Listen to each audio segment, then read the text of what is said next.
She woke up in a stranger's bed, silk sheets softer than anything she'd ever felt. But the last thing she remembered was blinding headlights, and the sickening crunch of her own bones.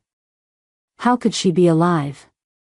Welcome to the Alpha's Romance Library, where we bring you the most addictive shifter romance stories every single week. Tonight's tale is one of betrayal, destiny, and a love so fierce it will burn through death itself. Before we begin, tell me, do you love possessive alpha kings who would burn the world for their mates? Then you're in the right place. Tap that like button, subscribe, and let's dive in. Picture this: rain falling in sheets, the road slick with blood. Her broken body lying in the dark, abandoned. And then, powerful footsteps, a shadow towering over her. A man with storm-gray eyes, a beast barely contained. The Alpha King. And the moment he touched her, his fate was sealed. But before that night on the rain-slicked road, before fate ripped her world apart, Serafina Morrison was just an ordinary young woman, exhausted, broke, and clinging to the faint hope that life could be more than survival. This is where her story truly begins. Serafina was 24 and already worn thin by life. Every morning started the same: the buzz of an alarm clock at 5 a.m., the ache of muscles that never truly rested, and the gnawing awareness that bills piled faster than she could ever pay them. Her late mother's hospital debt had swallowed everything. 3 jobs barely kept the collectors at bay. Breakfast was often a stale granola bar or nothing at all. Lunch breaks were spent hunched over textbooks she couldn't afford to take classes for, pretending that one day she might still chase the education she once dreamed of. She lived small, too small for someone whose heart still secretly craved love and adventure. On the bus into the city, Serafina pressed her forehead against the cold glass, fighting sleep. Dark circles shadowed her violet-brown eyes, and her auburn hair was tied in a messy knot that had more practicality than style. She had learned to disappear in a crowd, to make herself small enough that life might overlook her. And yet, even in exhaustion, her kindness found cracks to shine through. That afternoon, she counted the crumpled bills in her purse, $14 until Friday. 14 between her and eviction. 14 between her and choosing whether to eat or keep the lights on. But when she spotted an old man digging through the trash near the bus stop, her heart twisted. Without pausing, she handed over her half-eaten sandwich. The old man's eyes watered. "Bless you, girl." Serafina forced a smile, though hunger gnawed at her own stomach. "It's nothing," she whispered, but inside she wondered how much longer she could keep giving when there was nothing left of her to give. That evening, she passed a bookstore on the way home. Her footsteps slowed, her gaze drawn to the window display. Bright covers gleamed under soft yellow light, romances with bold titles promising passion, devotion, forever. She pressed her palm against the glass as if she could absorb the promise through it. For a moment, she let herself imagine. What would it feel like to be loved so deeply that someone would fight for her? To be seen, truly seen, not as an obligation or a burden but as someone worth everything? Her reflection stared back, tired, hollow-eyed, clothes faded from too many washes. Reality returned, harsh and unyielding. She turned away. Books were luxuries, and luxuries weren't for her. Her phone buzzed. A single message lit up the cracked screen: "Dinner tonight. 8 p.m., Marcus." Serafina's lips curved faintly. Marcus Reed. Her boyfriend of 18 months. Charming, confident, and in her weary heart, the one bright thread she clung to. He wasn't perfect, no one was, but he was handsome, well-dressed, and when he wanted to be, he could make her feel like the most beautiful woman in the room. But lately, his smiles didn't reach his eyes.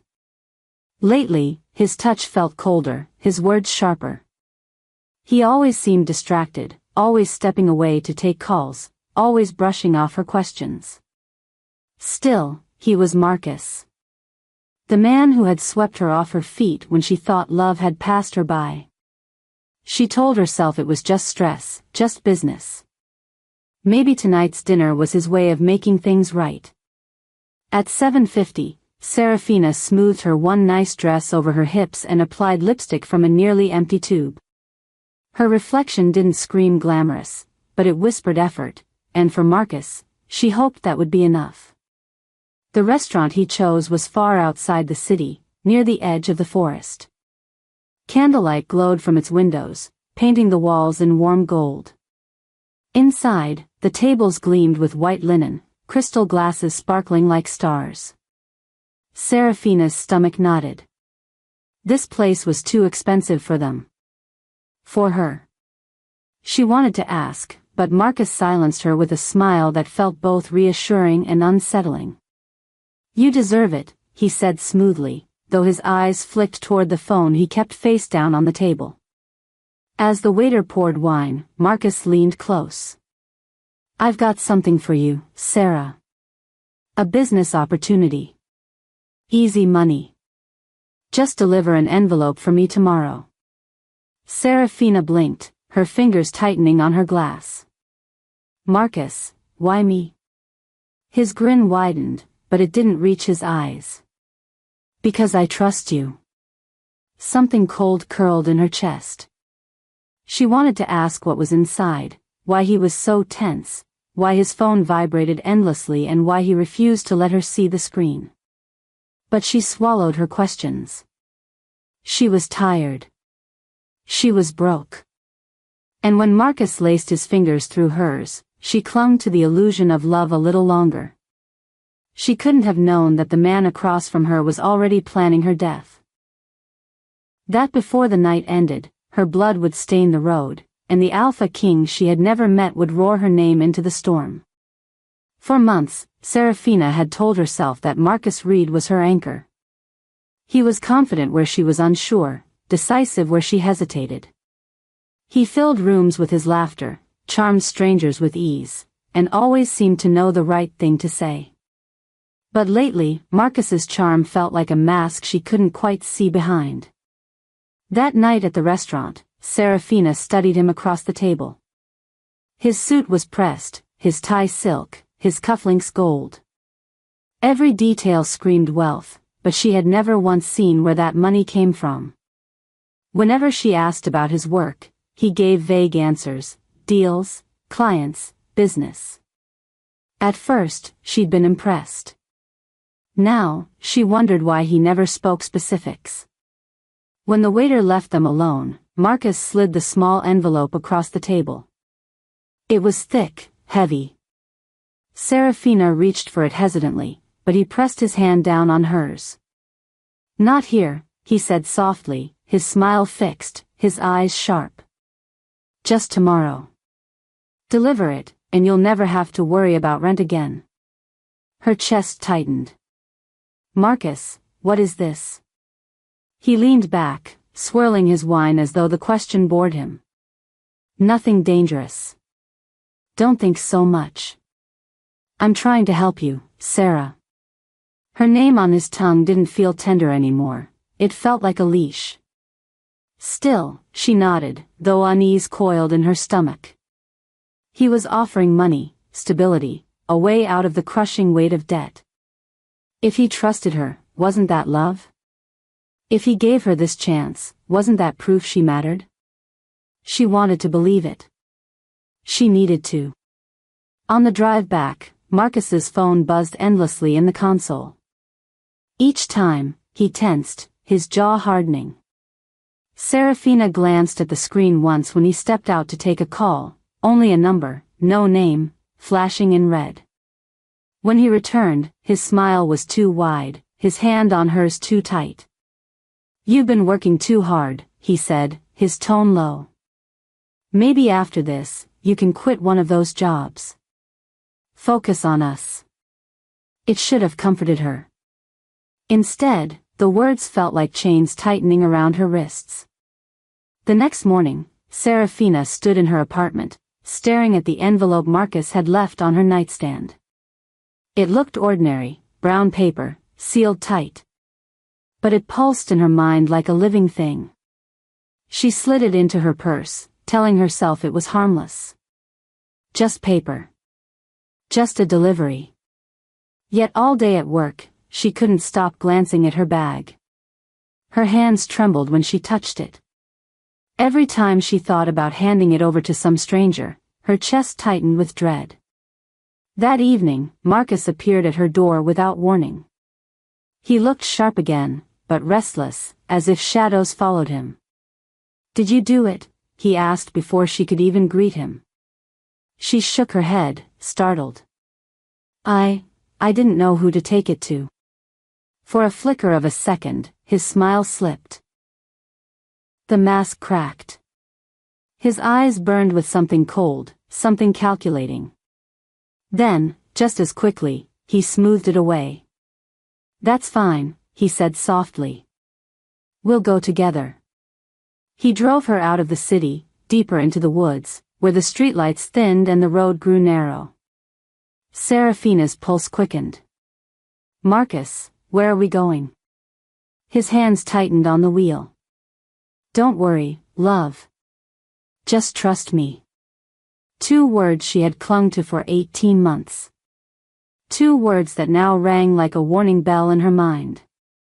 At the edge of the forest, Marcus pulled over by a shuttered restaurant. He turned to her, his expression unreadable. "Walk this down the road," he said, handing her the envelope. "Someone will meet you." Serafina blinked. "Alone? At night?" "You'll be fine," he said, dismissive. "Just do as I say." Her throat dried. "Marcus, this doesn't feel right. Please, tell me what's going on." His voice snapped like a whip. "Stop asking questions, Serafina. Just go." The air between them thickened. For the first time, she saw the truth she'd been ignoring. The charm, the gifts, the warm smiles. They were weapons, not love. He didn't see her as a partner. He saw her as a pawn. Her hands shook as she stepped out of the car. The night was cold, the trees looming. She clutched the envelope to her chest, the weight of her choices pressing down. Behind her, Marcus's engine purred, headlights casting long shadows. She told herself he would wait, that he would protect her, that he wouldn't let anything happen. But when she glanced back, she caught the glint in his eyes through the windshield, cold, calculating, already gone. Serafina didn't know it then, but her trust had just delivered her into the hands of betrayal. And before the night was through, those headlights she feared would come racing toward her, not to guide her home, but to end her life. The road was empty, the kind of darkness that swallowed sound. Only the crunch of gravel under her shoes and the whisper of the trees kept Serafina company as she walked. She clutched the envelope Marcus had given her, its edges damp from the mist rising off the forest. Each step felt heavier than the last. The air smelled of rain, sharp and metallic, and deep inside her, a voice whispered that she shouldn't be there. But she had always listened to Marcus, hadn't she? She had bent her life around his smiles and his promises. Tonight would be no different. Behind her, headlights flared to life. She exhaled in relief. Marcus hadn't left her after all, he was making sure she was safe. She turned slightly, raising her hand. But instead of slowing, the engine roared. The lights surged forward, blinding her eyes. "Marcus?" Her voice cracked in the still night. The car swerved deliberately, tires screeching. Serafina stumbled onto the shoulder, her heart hammering. For a fleeting moment, she thought it must be a mistake, that he'd lost control. But then, through the windshield, she saw him. Marcus. His face cold, his jaw set, his hands steady on the wheel. "No," she whispered. "No, it can't be." The impact came with a sickening crunch. Her body slammed against the hood before tumbling to the ground like a broken doll. Pain exploded through her ribs, her skull, her legs. Breath tore from her lungs in a ragged gasp. She lay sprawled on the wet pavement, vision blurring. The envelope fluttered from her hand, its seal splitting, papers scattering into the dark. Above her, rain began to fall. Each drop stung against her torn skin. The taste of blood filled her mouth, coppery and bitter. She tried to move, but agony rooted her in place. Her bones screamed with every shallow breath. Through the haze, she heard a car door slam. Marcus's footsteps clicked on the road, measured, unhurried. His phone was already at his ear. "It's done," he said, his voice flat. "The human won't be a problem anymore. Yes, the Alpha King will never know she existed." Seraphina's heart stuttered. Alpha King? Human? What was he talking about? Her lips moved, but no sound came. The rain drowned her whispers, washing her blood into rivulets that trickled down the road. Marcus glanced down at her once. Just once. His eyes held no trace of love, no flicker of regret. Only calculation. Then he turned, slid back into the car, and drove away, his taillights shrinking into the night. She was alone. The cold seeped deeper, numbing her fingers, her toes, the edges of her mind. Her phone lay shattered nearby, its screen cracked, the photo of her and her mother fractured into shards of light. She reached for it with trembling fingers, but her arm refused to move. Her final thought wasn't about Marcus. It wasn't even about her pain. It was about how disposable she had been to everyone. A life spent working, giving, struggling, only to end like this. Forgotten. Abandoned. Tears mixed with the rain as her vision dimmed. The world faded into blackness. But somewhere, miles away, in a castle cloaked in shadow, an Alpha King suddenly rose from his throne. His chest heaved as if pierced by invisible claws. His storm-gray eyes widened with a pain that wasn't his own. His wolf howled in his mind, one word echoing over and over, mate. Demon Blackthorn, king of the Northern Territories, had waited 300 years in silence, convinced the moon goddess had cursed him. And now, in the dead of night, his soul was on fire, pulling him toward a woman he had never met. His council shouted questions, his beta called his name, but Demon didn't hear them. He shifted mid-hall, fur black as midnight, and leapt through the high windows into the storm. The bond burned like a beacon. She was dying.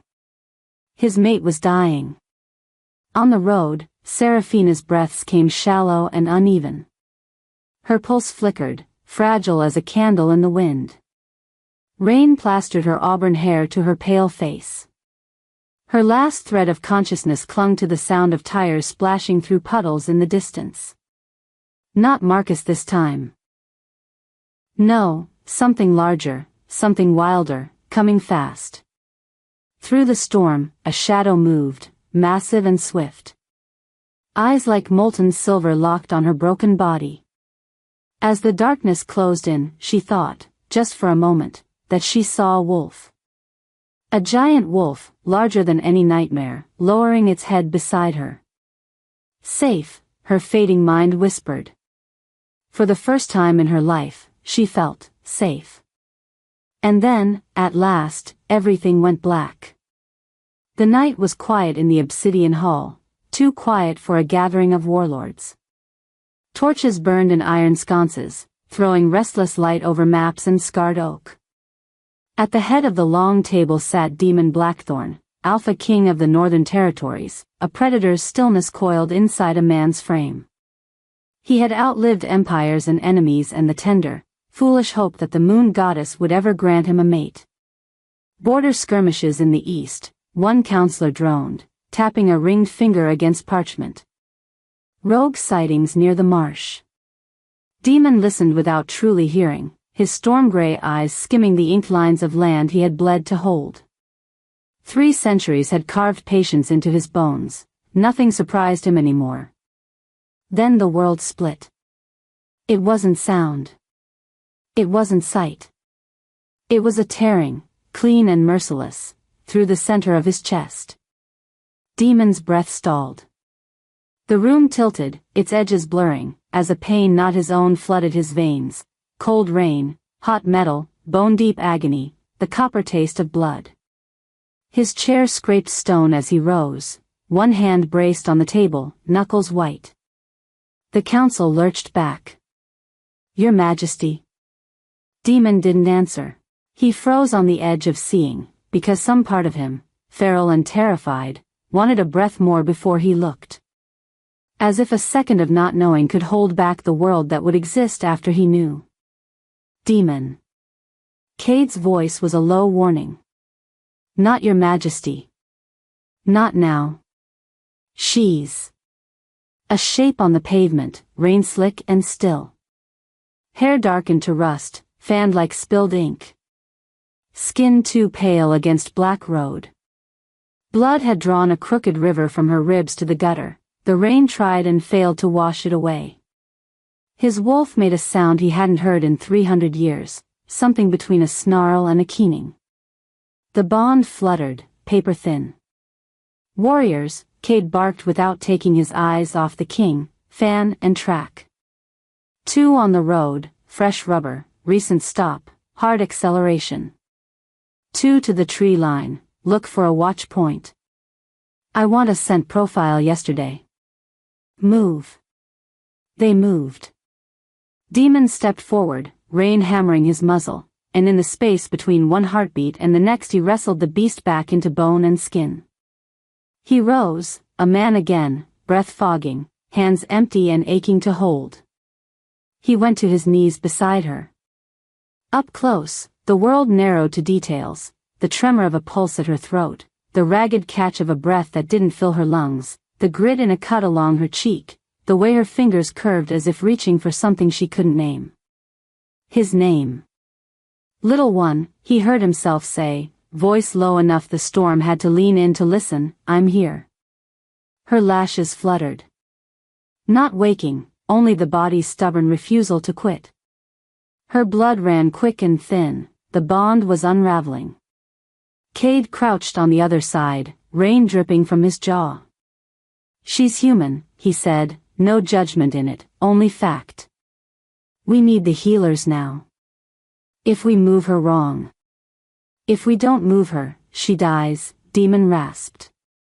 His hands hovered, then fisted against the urge to scoop her up. The instincts warring in him weren't evenly matched.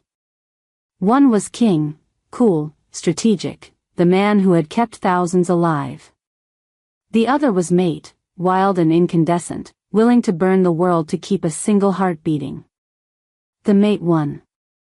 "Signal the ravens," he ordered, eyes never leaving her face. "Open the east gate.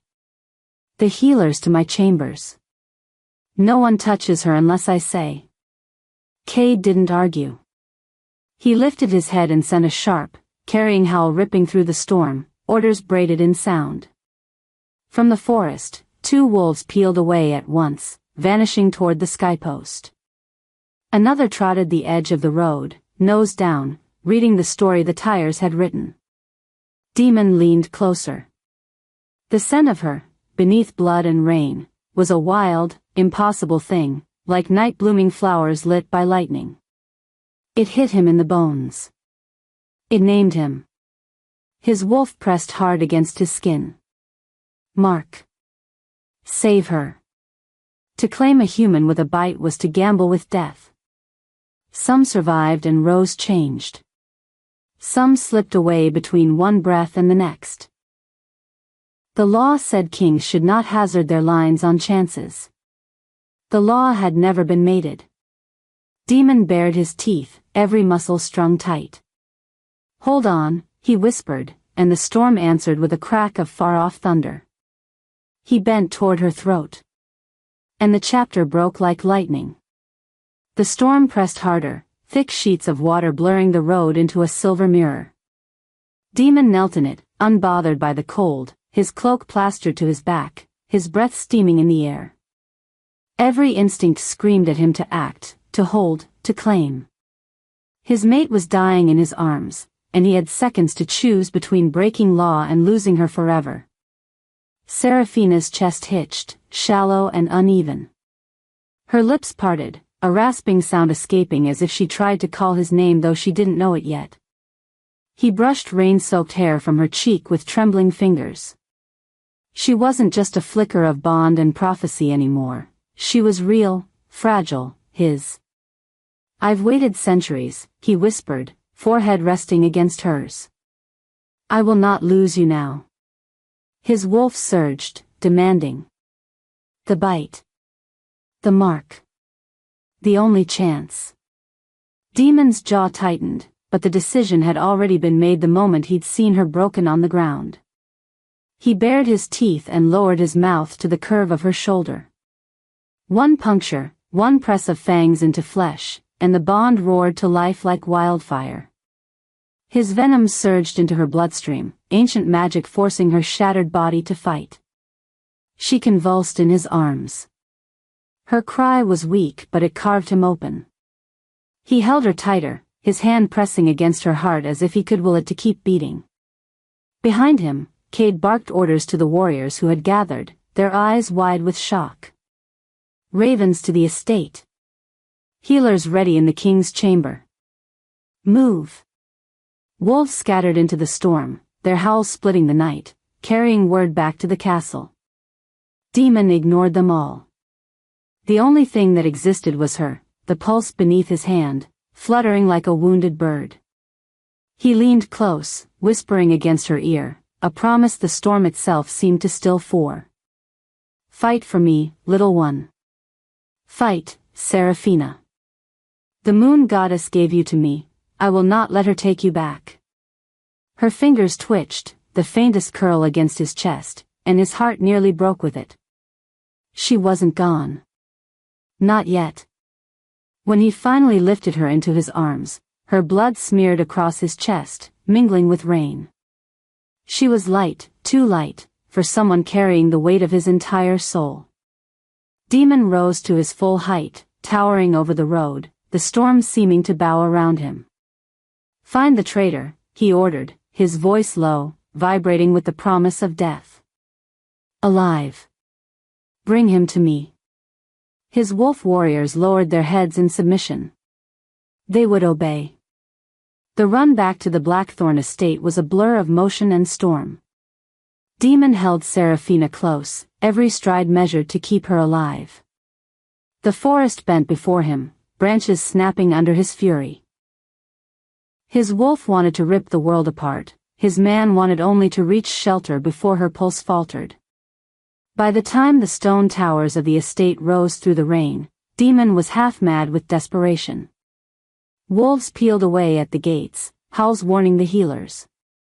Servants froze as their king stormed past, their eyes widening as they saw what he carried. A human. A woman. A mate. No one dared speak. In his chambers, vast, cold, untouched for years, he laid her on his bed. Sheets of silk darkened instantly with her blood. Healers rushed in with satchels of herbs, glowing stones, and trembling hands. But when they reached for her, Demon growled, the sound so primal the walls themselves seemed to flinch. "She is mine. You will not touch her unless I say." The oldest healer bowed low, her voice steady despite her shaking frame. "My king, if you've bidden her, she will either rise changed, or she will not rise at all." Demon's jaw clenched. He knew the truth. He had gambled centuries of loneliness on a knife's edge of chance.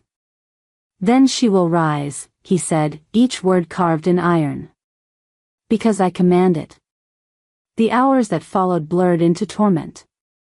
Serafina writhed, fever burning through her broken body as the venom tore her apart and remade her. Demon never left her side.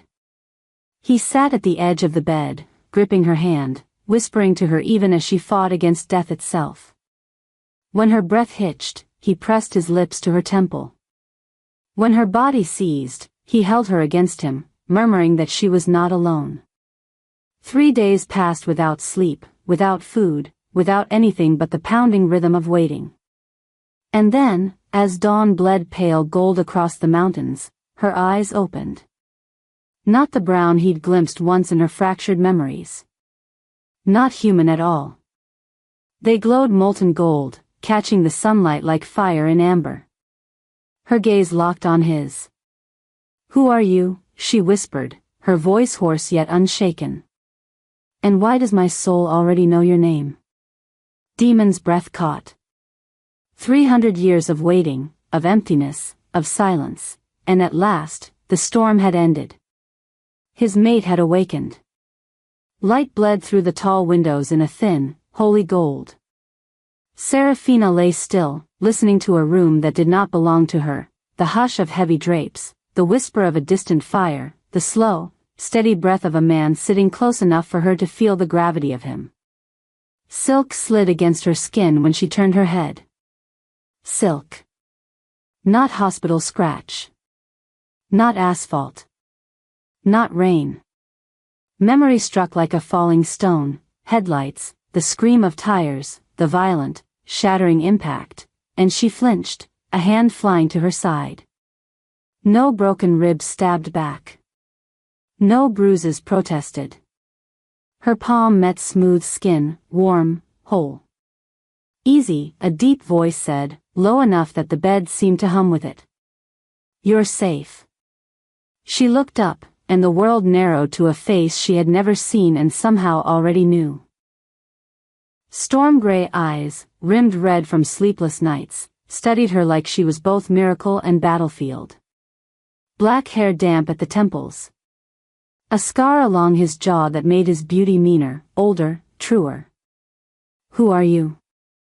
Her voice came out rough, threaded with sand. "And why does my soul know your name?" His mouth twitched, a broken kind of smile. "Demon Blackthorn." The words landed in her bones as if they had always been inscribed there.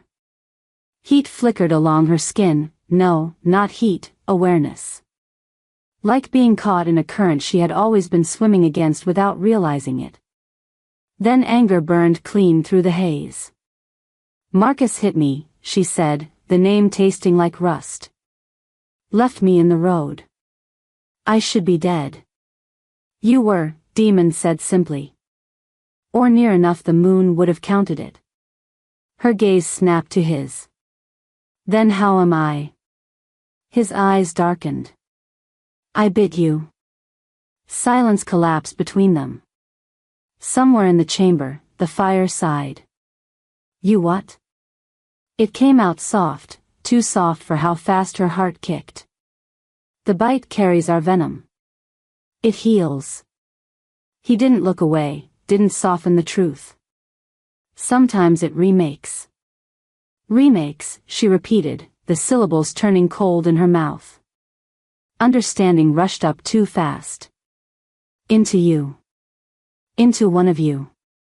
Into what you are now," he said. Something inside her howled agreement, fierce and wild and hungry for a moon she had never noticed before. It rolled through her chest like thunder.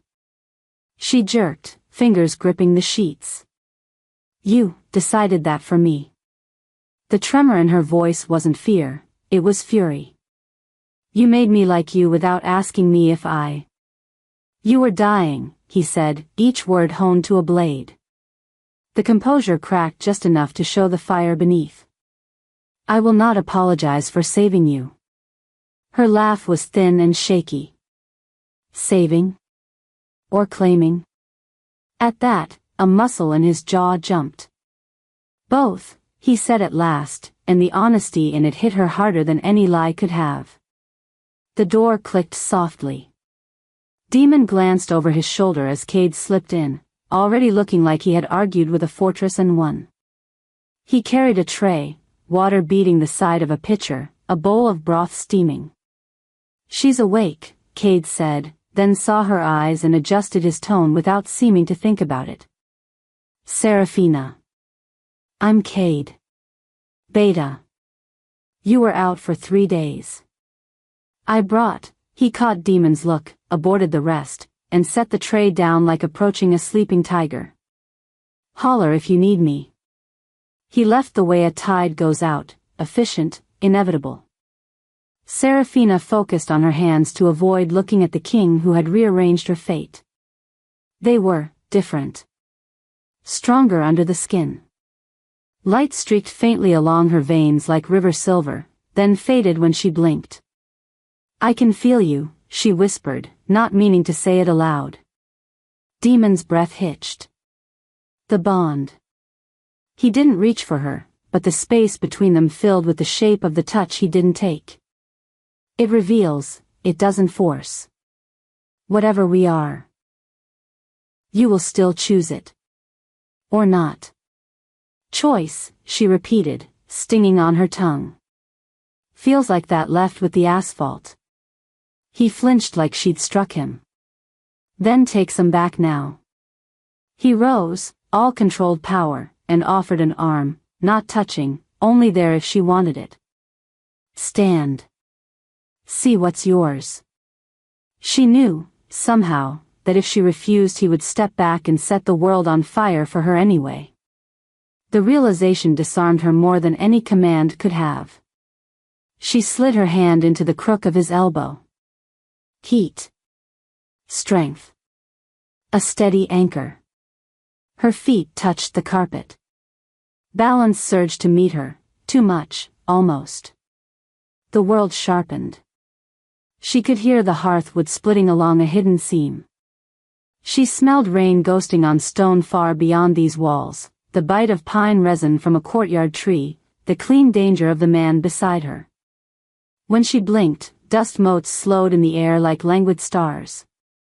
God, she breathed, startled into awe despite herself. His mouth curved, brief and fierce. Not God, he said. Wolf. A tremor rippled through her, not fear now but pressure. A door inside her swung open, and something vast stepped to the threshold. Her breath shortened. Her skin prickled. She clutched his arm. What is? Shift, he said gently. Not full. A brush. Like rain on skin. Let it touch you and pass. The word shift should have terrified her. Instead, it felt like remembering the second verse of a song she'd been humming for years. She closed her eyes. The current rose, tugging at bone and blood. She let it lift her just to the crest. Every sense flared. Her nails lengthened a fraction, the tips darkening. Her canines grazed her lip. When she opened her eyes, Demon's gaze had gone hot and reverent. Beautiful, he said, a little ragged. The current receded. She exhaled, shaking, then laughed, a wet, disbelieving sound. I didn't explode. You won't, he said. Not unless you want to. A knock. Kate again, because fate enjoyed ruining moments.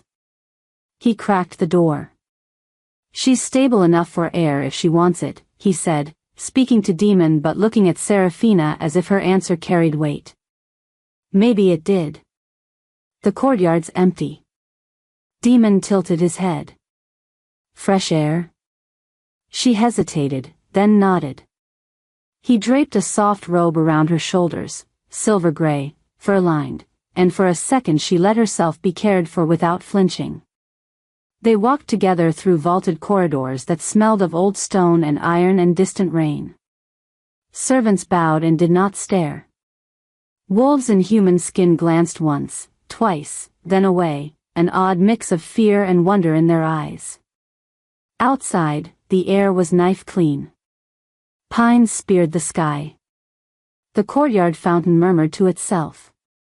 Serafina inhaled, and the world opened again, larger this time. The moon, pale and thin in daytime, tugged like a low tide on her blood. Try, Demon said softly. With me. She swallowed. Now? Now, Cade said from the shadows, grinning like a man about to watch a legend happen. We'll warn the elders later. Serafina closed her eyes. The door swung open again. This time she stepped through. The change hurt, but not like breaking. More like bones remembering how to sing. Heat and pressure and a twist that pulled a cry from her throat and threw it back as a sound that wasn't human at all. The world tilted, fell, caught, and then the ground was under different feet. When she looked up, the courtyard had transformed into a cathedral of sense and motion. Every leaf had a voice. Every drop of water had a shape. Demon stood before her, no longer a man but a wolf, black as a starless sky, eyes blazing silver. He lowered his head in greeting, not dominance. Welcome. She glanced down. White. She was white from nose to tail, not snow but moonlight, edges limned faintly with gold that pulsed to her heartbeat. Shock hit, then a tremble of fierce, wild rightness. Cade swore softly. Prophecy wasn't lying. Demon stepped closer, touched his muzzle to hers. The bond hummed, warmth braided with strength braided with home. He turned, inviting. Run? She ran.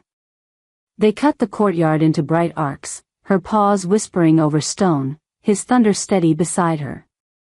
For a handful of heartbeats, nothing existed but speed and breath and the song of muscle and the bright, ringing joy of being alive. When they stopped, she shifted back with a shiver and a gasp, laughter spilling out before she could second-guess it. Then she remembered the asphalt, the headlights, the man who left her in the rain, and the laugh died. Demon read it on her face. Marcus will be found, he said, voice like a vow hammered on an anvil. He answers to me. He answers to me, she corrected, surprising them both. She straightened, chin lifting, gold still flickering in her eyes. He tried to erase me. He doesn't get to end the story he started. Demon's mouth curved, pride and respect twining. Then we'll write the rest together. She should have pulled away. She should have built a wall. Instead, Serafina let herself stand in the circle of his warmth and look straight into the dangerous, impossible new world that had claimed her, and felt, for the first time in her life, like she was not something to be thrown away, but something meant to endure. Fine, she said, and the courtyard caught the spark in it. Show me how to be what I am. Gladly, Demon murmured, and the bond answered like a blade lifted to the moon. The fire had burned low in Demon's chambers, glowing embers licking shadows across stone walls. Serafina sat in silence, her robe clutched tight, as the reality of what had happened coiled like smoke inside her chest. A car. Betrayal. Death. Then a bite that wasn't hers to choose. Demon leaned against the edge of the table across the room, a dark tower in the dim light, watching her like a man standing too close to the edge of a cliff. His hands were fisted, his expression caught between restraint and raw want. You're staring, she said finally, her voice flat but trembling at the edges. I'm making sure you're still breathing. His tone was low, gravel dragged over iron. 3 days I've watched you fight death. Forgive me if I don't trust life to hold you yet. Her chest tightened. Something about the way he said it, like she was worth fighting the gods themselves for, nearly undid her. But she shoved the feeling down. You had no right, she snapped. You turned me into something I never asked to be. My life wasn't yours to remake.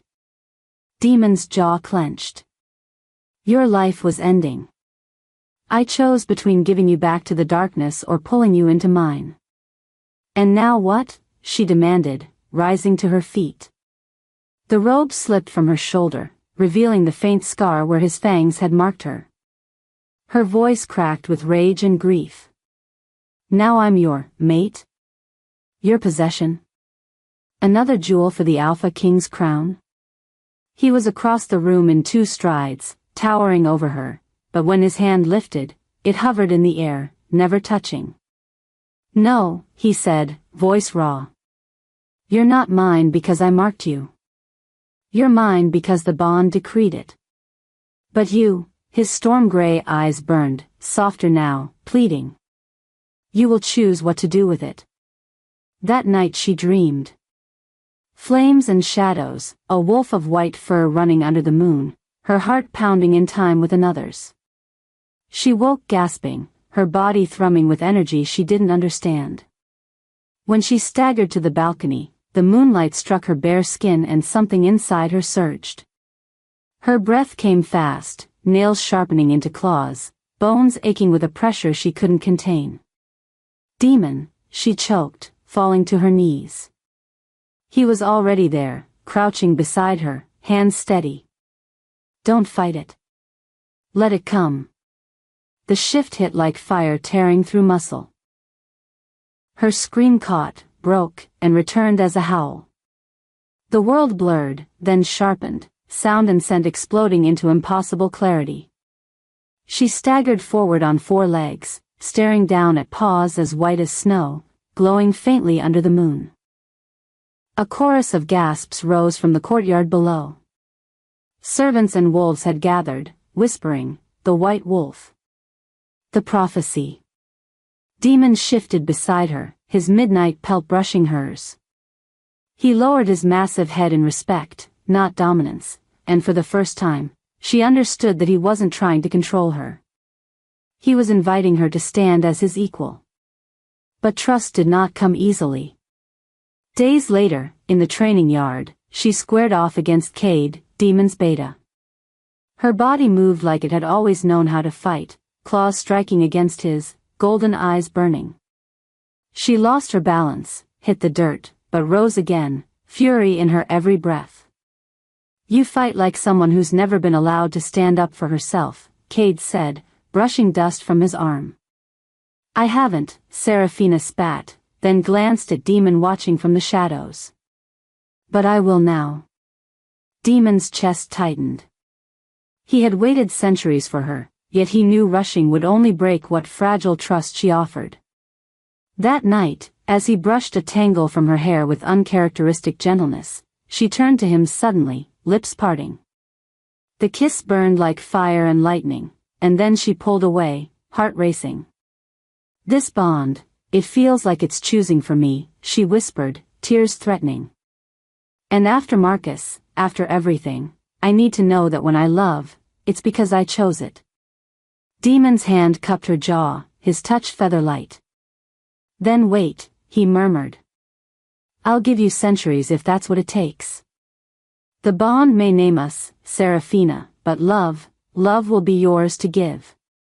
Her heart ached at the words. She wanted to believe him.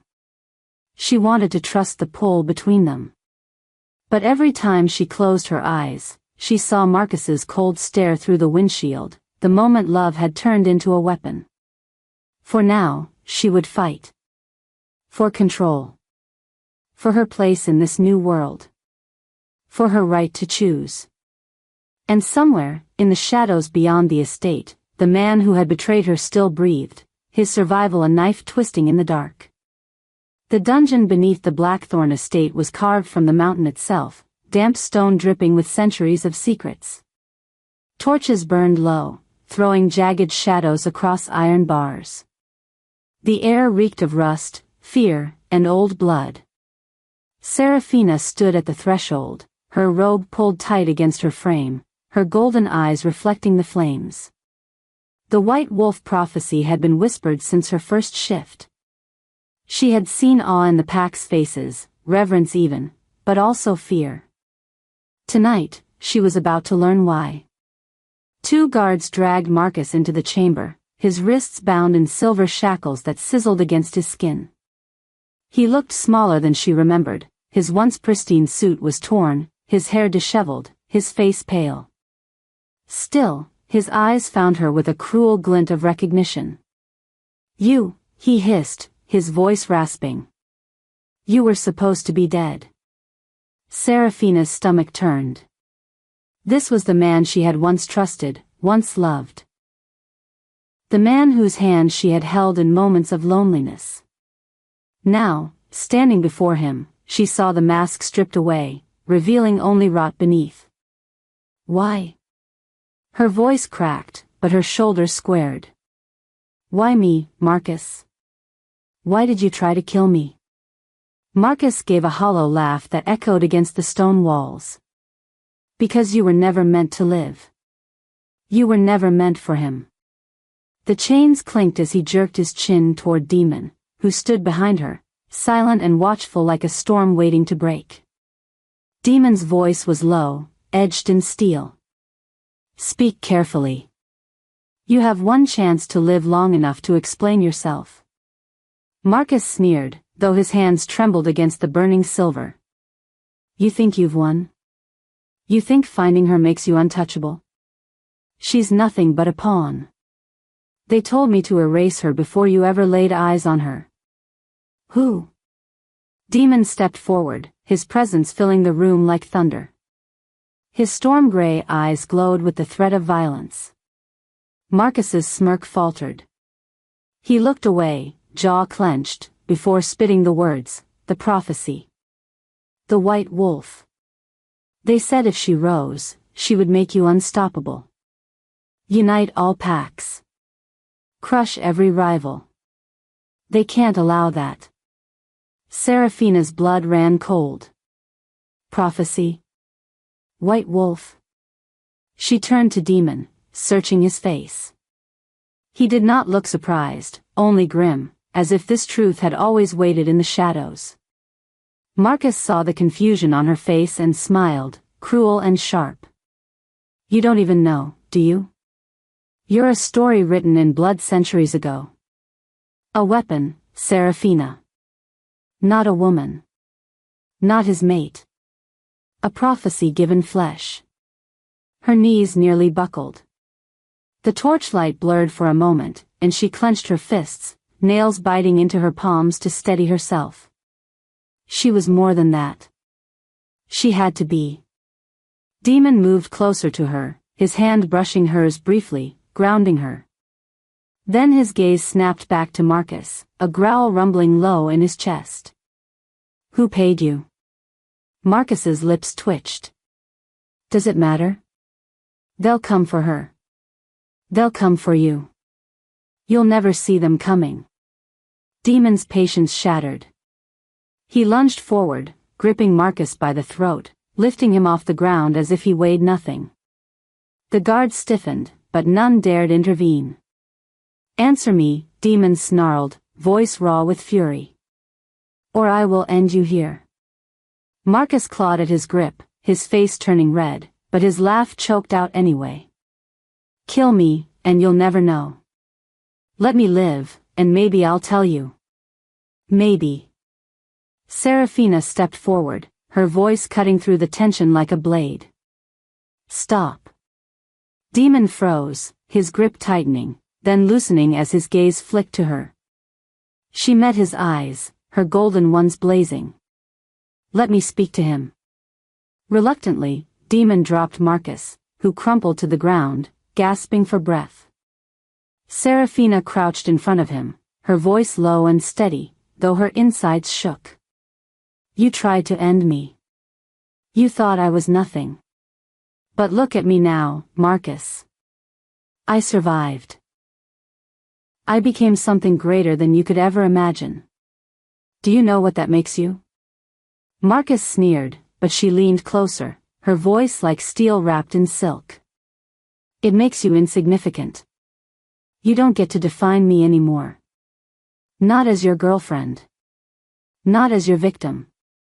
Not even as your enemy. Her words seemed to cut deeper than Demon's grip. Marcus's smirk faltered, his bravado slipping. Demon's gaze softened, pride flickering in his storm-gray eyes. When Marcus found his voice again, it was shaky, bitter. You'll regret this. All of you. The prophecy will destroy you both. Mark my words. Enough. Demon's voice thundered, silencing the chamber. He turned to the guards. Strip him of his wolf. Exile him. Let him live knowing he failed, knowing she is beyond his reach. The guards bowed. Marcus struggled, screamed, cursed, but none of it mattered. His wolf spirit was torn from him in a blaze of agony, leaving him hollow, broken, and powerless. Serafina watched, not with satisfaction, but with a strange, steady calm. He had tried to erase her. Instead, he had revealed her. As Marcus was dragged away, Demon stepped beside her, his presence a fortress at her side. "You see now," he said quietly. "You are not just my mate. You are the white wolf the moon goddess promised. Together, we will change everything." Serafina's gaze lingered on the empty doorway, her heart pounding with equal parts dread and determination. She didn't know if she was ready to carry the weight of prophecy. But she knew one thing with absolute certainty. She would never again be disposable. And whoever had tried to erase her had just made the gravest mistake of their lives. The Blackthorn estate bristled with unease. Every wolf felt it, the shift in the air, the way the moon hung heavier in the sky, swelling toward its blood-red peak. Whispers carried through corridors and training yards, the white wolf prophecy, the king's mate, war at the gates.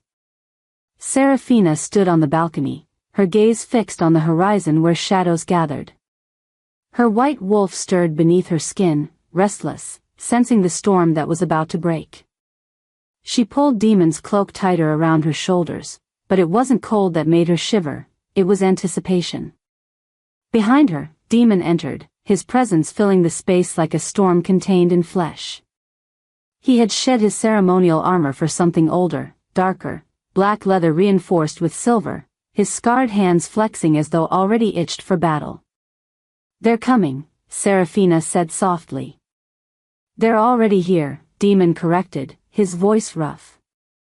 Victor crossed the border at dawn. 200 rogues march with him. Witches, too. I can smell their rot on the wind. Her heart tightened. Victor Blackthorn, Demon's cousin.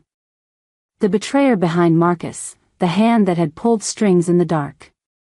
She had never met him, but already she hated the man who had tried to erase her existence before it began. Demon came to her side, his hand brushing hers. "You don't fight tonight," he said. "You stay inside the circle. Let me handle this." Anger flared in her chest. "You would cage me? After everything?" His eyes blazed. "I would protect you. And I would stand with you," she shot back. Her voice steadied, iron wrapped in fire. "I won't be your weakness, Demon.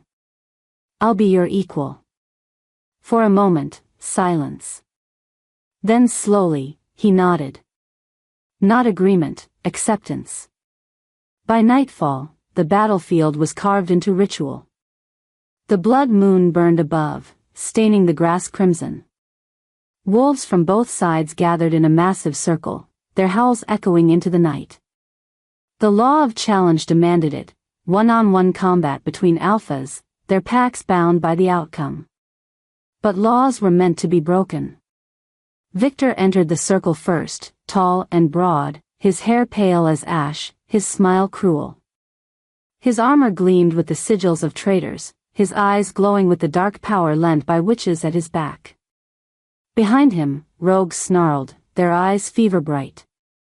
Demon followed, shifting mid-stride, his midnight wolf hitting the earth with a force that shook the ground. Gasps rippled through the crowd. He was massive, a shadow-given form, silver eyes burning with fury. Serafina stood at the edge of the circle, her body trembling as her wolf pressed hard against her skin, desperate to join him. The mate bond pulled taut between them, every snarl, every scrape of claw against stone vibrating through her bones. The fight began with a roar. Victor struck first, fast for his size, claws raking across Demon's shoulder. Blood sprayed, dark against black fur. Demon retaliated with a crushing bite, his jaws snapping down on Victor's leg. Bone cracked. Wolves howled from both sides. But then the air thickened. The witches raised their hands, chanting. A foul, twisting magic seeped into the circle, coiling around Demon like chains. His movements slowed, his muscles seizing. His howl ripped through the night, agony and rage entwined. Seraphina gasped, clutching her chest. Through the bond, she felt it, his pain, his weakening. He was being pulled under. No, she whispered, stepping forward. The guards reached to hold her back, but the golden fire in her eyes stopped them cold. The white wolf surged. Her body tore forward, shifting mid-stride, bones breaking and reforming, fur erupting in blinding white. The crowd staggered back, shielding their eyes as her glow lit the battlefield. She howled, and the sound shattered the witch's spell like glass. Demon staggered, freed, his silver gaze locking on hers.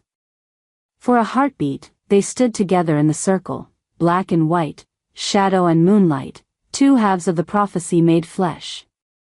Victor snarled, lunging at her, but Demon intercepted, teeth sinking into his cousin's throat. Victor writhed, blood spraying, but Seraphina leapt, her claws raking across his chest, the glow of her wolf burning into his flesh. He screamed, a sound torn from hell itself. The rogues faltered. The witches broke ranks, their magic unraveling under her light. Wolves on both sides bowed their heads, the truth undeniable, the prophecy lived.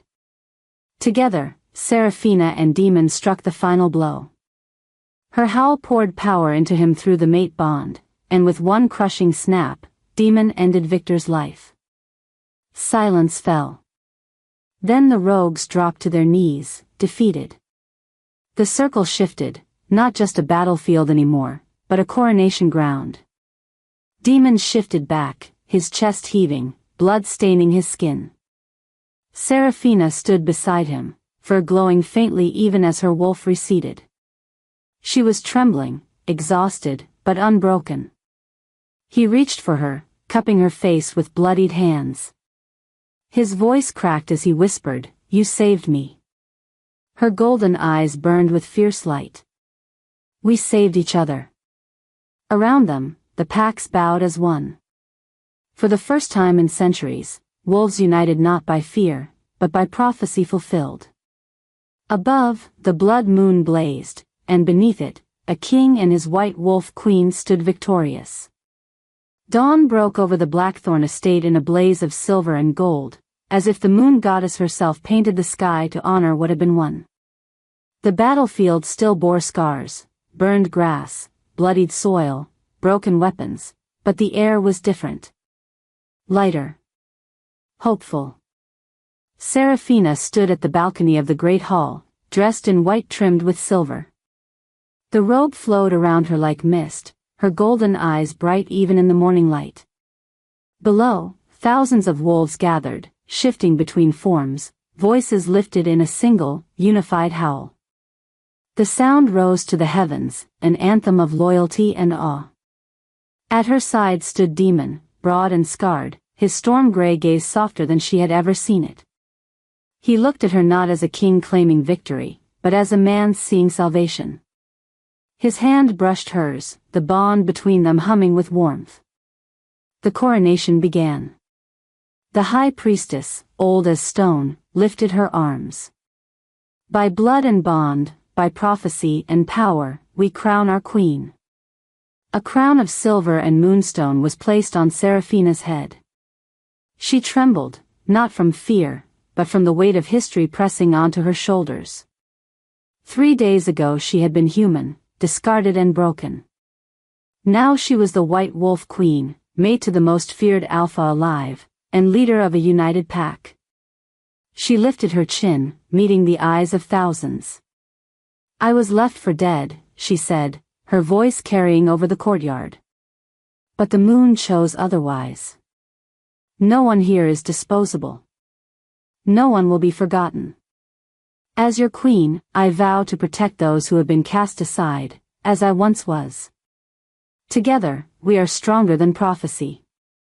Together, we are family. The roar of approval nearly shook the stones beneath her feet. Later, she walked the halls of the estate, crown set aside, her steps taking her to the edge of the city where a guarded chamber waited. Marcus sat there, no longer the man she remembered. The stripping of his wolf had hollowed him. His eyes were dull, his posture broken. Once, he had been her dream of stability. Now he was a warning carved in flesh. He looked up when she entered, bitterness flickering. Come to gloat? Serafina stood tall, though her heart felt heavy. No. I came to end this. Marcus's laugh was hoarse. And what? I'm already nothing. You've won. Her golden eyes softened. It was never about winning. You tried to erase me. You made me believe I was disposable. But your betrayal made me stronger. You don't get to hold me anymore. You don't get to define me. He stared at her, searching for some crack in her resolve. Finding none, he looked away, defeated. She turned, her robe whispering against stone. At the door she paused. I don't forgive you. But I release you. Live with the knowledge that I survived, that I became everything you tried to destroy. Then she left him in silence, never looking back. That night, the estate celebrated. Fires burned high, music filled the courtyards, wolves danced under the rising moon. Serafina laughed for the first time in years, real and unbroken, surrounded by voices that called her queen. Demon found her at the edge of the celebration, his gaze soft, his smile rare. He took her hand, pulling her against him. You wear power like it was made for you, he murmured. And you, she teased, wear scars like a crown. He chuckled, but then his eyes grew serious. I spent centuries convinced I was cursed. That the moon goddess had forgotten me. Then you bled onto the road, and my world shattered. You weren't just my mate, Serafina. You were my redemption. Her throat tightened. She leaned into him, her lips brushing his. The kiss was deep, certain, the kind that promised centuries. Around them, the pack howled in approval, voices weaving into the night. Weeks later, Serafina returned to the roadside where it had all begun. The place where she had almost died now bloomed with wildflowers. Demon had ordered a memorial built there, not for her, but for every soul abandoned and forgotten. A garden of remembrance. She stood in the center, her hand resting on her stomach where a new life stirred, their future already growing. Demon came behind her, wrapping his arms around her waist, resting his chin against her hair. Do you ever wonder, she whispered, what would have happened if you hadn't found me? Every day, he said, his voice thick with feeling. And every day, I thank the moon that I did. Tears burned her eyes, but they were not of sorrow. She turned in his arms, pressing her forehead to his. You saved me. No, he corrected softly, kissing her temple. We saved each other. The moon rose full, casting silver light over them. Together, they shifted, black and white, shadow and moonlight. Side by side, they ran into the forest, their bond blazing like fire across the night. Above them, the moon goddess watched, and for the first time in centuries, she smiled. The prophecy had been fulfilled. But their story was only just beginning.